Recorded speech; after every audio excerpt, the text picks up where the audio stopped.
Besti, aduh, dunia perskincarean Indonesia lagi-lagi diguncang kabar heboh banget. Nah, kali ini Miss Gosip muncul ke permukaan bukan cuma bawa gosip receh, tapi bawa bom atom buat menghantam sang seteru, dokter detektif alias Doktif. Nah, Miss Gosip pun gak main-main dalam meluncurkan serangannya. Ia menyebut Doktif adalah definisi nyata dari maling teriak maling. Selama ini, Doktif sibuk menghakimi produk lain overclaim. Padahal menurut temuan Miss Gosip, produksi dokter sendiri justru diduga bermasalah besar. Bayangin saja, Miss Gosip mengklaim punya bukti kalau nomor izin edar produk Doktif sebenarnya sudah dibatalkan sama BPOM. Tapi anehnya, produk itu diduga masih saja nangkring manis di etalase dan dijual bebas ke masyarakat. Waduh, kok bisa ya? Apa ini yang namanya edukasi berkedok jualan? Di awal mulanya ya berawal dari dokter detektif langsung memfitnah saya gitu. Nah terus saya masih keep itu perihal dokter detektif banyak mendapatkan kecurangan ya. Saya mendapatkan kecurangan tentang dokter detektif ini. Nah setelah beliau memfitnah saya, ya udah langsung ayo ngajak perang ini, bongkar-bongkaran lah saya ada di situ. Berawal mulanya dari situ. Ya, menurut dokter detektif, saya telah memfitnah dokter detektif dengan mengatakan produk beliau itu overclaim dan sebagai mafia skincare. Namun, sebelum saya mengungkapkan sesuatu ke publik, saya sudah memegang bukti yang sangat akurat ya perihal produk dokter detektif yang NA-nya sudah dibatalkan dan itu hasil dari rilisan BPOM. Ya, lalu untuk NA yang baru juga katanya itu reformulasi ya. Ternyata itu ingredientsnya sama aja. Nah, saat ini dokter detektif mengharapkan untuk saya meng-spill uji lab ya. Nah, saya rasa itu tidak perlu saya spill di publik karena apa? Saya tidak ingin untuk melanggar aturan BPOM yang mengatakan seorang influencer dilarang untuk mereview hal-hal yang seperti itu. Nah, untuk spill selanjutnya saya mungkin akan menyerahkan ke penyidik bukti uji lab saya tersebut, lalu akan saya berikan lagi ke BPOM untuk NA yang baru ini semoga bisa dibatalkan karena memang sama-sama overclaim ingredientsnya, niacinamide-nya itu tidak terdetek ya, retinolnya apalagi. Nah ya mengandung bahan luar biasa. Jadi di manakah yang namanya reformulasi? Jawab kau Bopeng itu. Saya check out sendiri dari officialnya. Walaupun dokter detektif bilang itu kan kau check out dari admin saya, tapi itu langsung dari officialnya. Siapapun adminnya, saya nggak mau tahu, ya kan? Barangnya sudah ada di saya. Pas saya lihat, ternyata NA lama kok masih dijual gitu. Luar biasa memang permainannya ini. Kalau misalnya saya dituntut dengan 4 tahun 9 bulan, kali ini saya menuntut dokter detektif dengan 12 tahun. Jadi tidak ada perdamaian. Bahkan dokter detektif saat ini sedang mengancam saya. Itu tidak ngaruh ya Bopeng. Ya Bopeng, tidak ngaruh, ancaman kau itu tidak ngaruh buat saya. Karena apa? Apa yang saya ungkapkan ini adalah kebenaran untuk melindungi masyarakat Indonesia dari edukasi kau yang bobrok itu.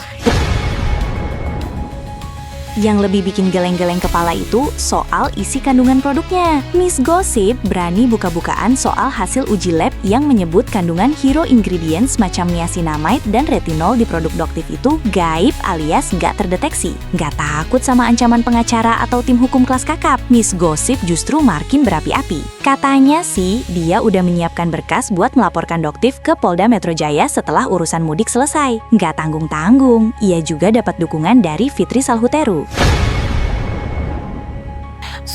Seperti yang dikatakan oleh dokter detektif ya, mafia skincare tidak bisa hidup di Indonesia ini. Nah ternyata mafia skincare itu adalah beliau sendiri.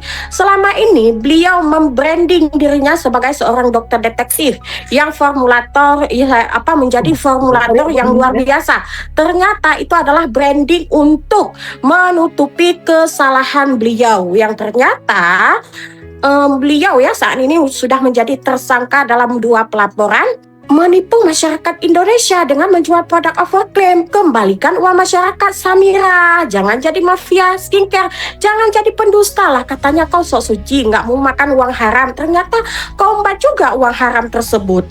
Kalau untuk saya tidak mau berdamai. Ya, misalkan dokter detektif melapor saya ITE, nggak masalah. Kali ini saya melaporkan dokter detektif undang-undang konsumen.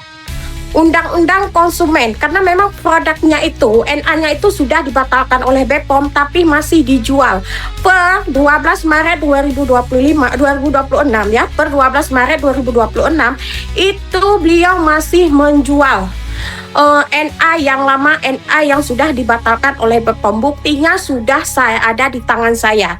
Kak Fitri Sauteru ya, yang katanya akan siap membantu untuk pelaporan tersebut. Saya berterima kasih banyak untuk Kak Fitri Sauteru yang akan siap mendukung saya untuk membuat pelaporan terhadap dokter detektif ini. Semoga Anda sehat selalu.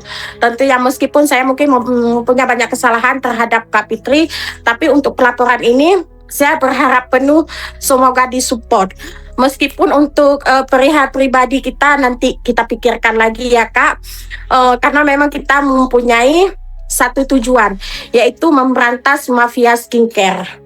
Wah, emang dunia skincare lagi panas-panasnya ya Besti. Plot twistnya nggak main-main. Dari yang tadinya terlihat sebagai pahlawan pembasmi skincare abal-abal, sekarang justru Doktif sendiri yang diserang balik. Apalagi dengan kondisi Dr. Richard Lee atau DRL yang sekarang lagi terpuruk di balik jeruji besi gara-gara laporan dia. Tensinya makin tinggi banget. Nggak cuma puas bikin DRL masuk sel, Doktif lewat kuasa hukumnya, Sunan Kalijaga, sepertinya memang mau skakmat total dengan mendorong kasus dugaan penistaan agama yang sudah mangkrak 3 tahun itu. Benar-benar definisi sudah jatuh tertimpa tangga buat DRL. Kami juga hari ini untuk meminta sekali lagi tindakan tegas dari pihak penyidik Polda Metro Jaya, khususnya Dit Cyber, yang dimana kami memiliki laporan polisi terhadap Dr. Richard Lee yang sampai saat ini juga kami minta supaya segera ditetapkan sebagai tersangka.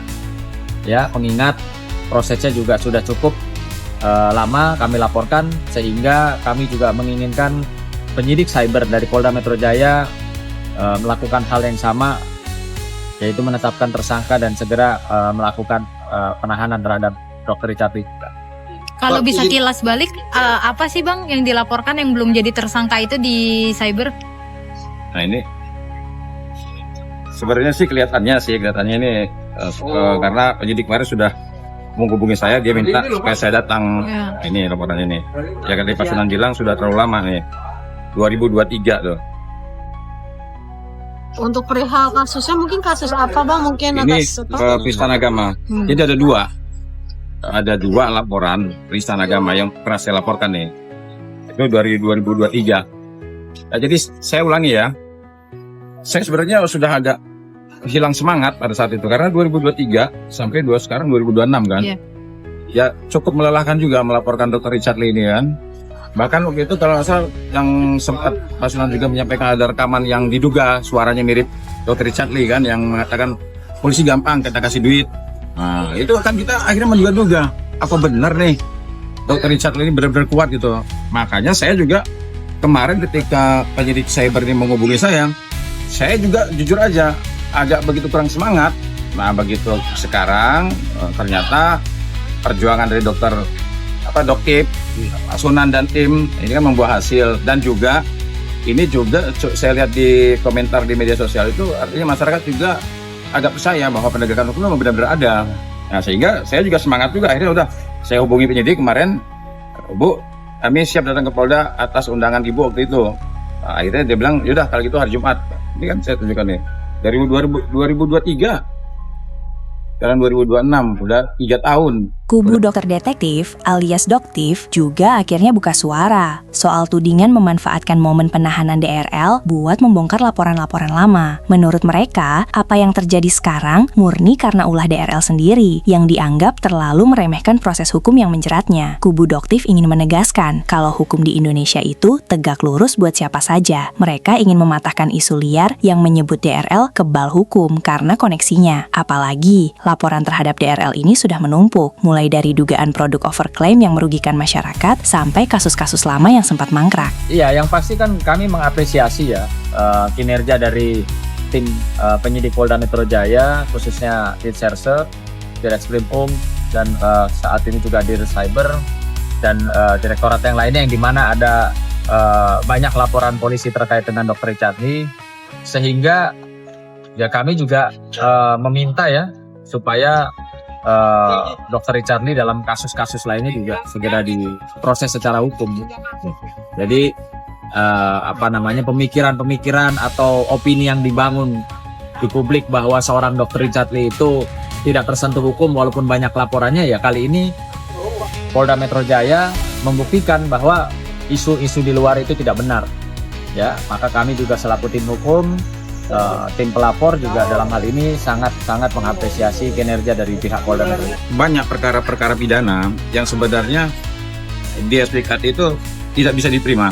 Tapi kalau seandainya orang berbaris nih, ini dilaporkan, artinya karakter orang yang dilaporkan ini sudah biasa mempermainkan hukum. Bahkan dulu kan ada tempat kecantikan yang katanya ada kemalingan, kemudian ternyata ini ada dugaan rekayasa. Nah, artinya jangan sampai begini loh, kan Dr. Richard ini ada CS-nya kan advokat cukup terkenal juga. Jangan orang beranggapan begini ya, ini masyarakat beranggapan begini, wah mungkin karena kan dia sekarang berteman sama advokat yang terkenal itu, mungkin dia bisa mempermainkan hukum. Backingan ya, Bang? Ya backing, ya mungkin teman-teman CS berat. Iya, justru gimana itulah sih, yang Bang? menandakan, yang membuktikan bahwa dia pribadi, personal itu bisa dikatakan meremehkan hukum. Ya. Jadi bukan opini publik saja, tapi ternyata ya memang itulah pribadi dia, perilaku dia, sehingga ketegasan Polda Metro Jaya untuk memberlakukan penahanan terhadap Dr. Richard Lee itu saya rasa sudah sangat tepat ya. Karena kalau tidak, nanti orang seperti ini akan menjadi contoh. Public figure seperti dia ini akan menjadi contoh masyarakat yang lain, mungkin selebgram atau artis atau public figure yang lain, bahwa kalau dipanggil polisi, disuruh wajib lapor ya santai aja gitu loh. Lebih utamakan dulu lah TikToknya ya, atau cari uangnya begitu. Intinya jangan sampai masyarakat nanti, oh LPG ini nggak jalan, bahkan yang sudah merekayasa terjadinya tindak pidana tidak jalan juga. Ada rekaman yang menjatuhkan nama kepolisian tidak jalan juga. Ya akhirnya orang juga, saya jujur aja, saya juga seorang advokat juga agak lemes tadinya. Nah cuma sekarang bergairah, semangat kita, karena apa? Sudah ternyata ya perjuangan dari Pak Sunan, Doktim dan lain sebagainya ini benar-benar menunjukkan bahwa benar penegakan hukum itu memang benar-benar ada. Dan apresiasi buat Polda Metro Jaya. Tapi di tengah keterpurukan itu, perhatian warganet justru beralih ke sosok Fitri Salhuteru. Kemana perginya dukungan yang dulu sempat terlihat begitu kencang buat TRL? Nama Fitri Salhuteru mendadak ramai jadi bahan omongan karena dianggap menghilang saat TRL lagi kena musibah. Padahal sebelumnya, Fitri diduga sempat terlihat memberikan dukungan moral buat sang dokter. Absennya Fitri ini pun memancing pertanyaan besar dari para netizen di media sosial. Apa iya kalau Fitri sengaja menjauh? Atau ternyata ada alasan lain ya, Besti? Richard Lee nggak ada urusan sama Richard Lee. Kalau memang dia salah ya udah salah. Liatin aja persidangan. Aku komitmen. Aku kalau masalah skincare, urusan bisnis, aku nggak mau ikut campur. Bodoh amat. Tapi kalau ada orang bullying, nah aku maju nomor 1.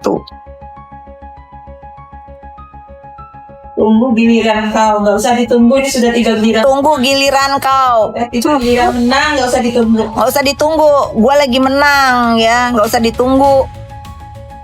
Apa yang lu tunggu? Tunggu tuh. Tunggu lagi ada yang sosmednya disita. Lu mama. Tunggu ya.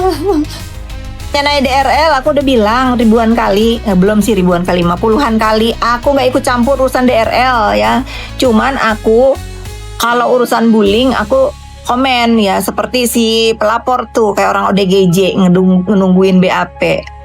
Kayaknya di dunia yang jadi pelapor itu cuman si Samira doang yang kayak orgil. Kalau dia memang aku mah belanya polisi aja. Kalau dia sudah ditersangkakan dan ditahan ya emang itu harusnya.